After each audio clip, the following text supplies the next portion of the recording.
अजितदादांच्या विमान अपघातानंतर व्हीएसआर व्हेंचर्सला मोठा दणका। व्हीएसआर व्हेंचर्सच्या सर्व लिअरजेट विमानांच्या उड्डाणांना मनाई। विशेष ऑडिटमध्ये उणिवा आढळल्याने विमानांच्या उड्डाणास डीजीसीएकडून मनाई।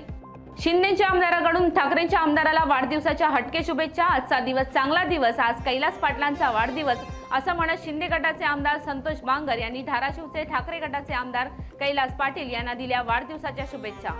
मराठी शाळा वाचवण्यासाठी ऑल इंडिया स्टुडंट फेडरेशनच्या नेतृत्वामध्ये अमरावतीत शेकडो विद्यार्थी उतरले रस्त्यावर।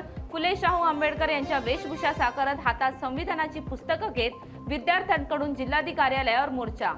धाराशिवच्या तुळजापूरमधल्या आयोजित कृषी महोत्सवातल्या एका बोकडाची आणि कोंबड्याची राज्यभर चर्चा सुरू। 80 किलोचा बबल्या बोकडाला आणि 4 किलोच्या गावऱ्या सोन्या कोंबड्याला पाहण्यासाठी नागरिकांची मोठी गर्दी। कोल्हापुरातून वन विभागाकडून कारवाई करत संरक्षित स्पाइन टेल डेव्हिल रे मासा जप्त।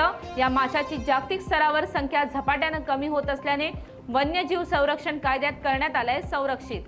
बीड मधल्या शिरूरमध्ये 12वीच्या बायोलॉजी पेपरच्या वेळी नातेवाईक विद्यार्थ्यांना कॉपी परवत असल्याचा धक्कादायक व्हिडिओ समोर। या प्रकरणी आता प्रशासन काय कारवाई करणार याकडे सर्वांचं लागलंय लक्ष। भिवंडी शहरातल्या नरपोली भंडारी चौक परिसरात रात्रीच्या सुमारास अज्ञाताने 5 दुचाकींना लावली आग। या आगीमुळे 5ही दुचाकी जळून खाक। पोलिसांनी अज्ञाताविरुद्ध गुन्हा दाखल करून तपास सुरू केलाय। पालघरमधील तारापूर औद्योगिक क्षेत्रात वायू गळतीची घटना। क्लोरीन गॅसची गळती झाल्याने काही कामगारांना श्वसनाचे आणि घशाचे त्रास जाणवू लागल्याने प्रकार उघडकीस। संभाजीनगरच्या अजंठा पोलीस ठाणे हद्दीत मटणाच्या उधारीच्या पैशाच्या वादातून 2 गटात तुंबळ मारहाण। या प्रकरणी पोलिसांकडून 13 आरोपींना अटक। शिखर धवनला दिल्ली कुटुंब न्यायालयाकडून मोठा दिलासा। शिखरच्या माजी पत्नी आयेशा मुखर्जीला 5.72 कोटी रुपये परत करण्याचे कोर्टाकडून आदेश।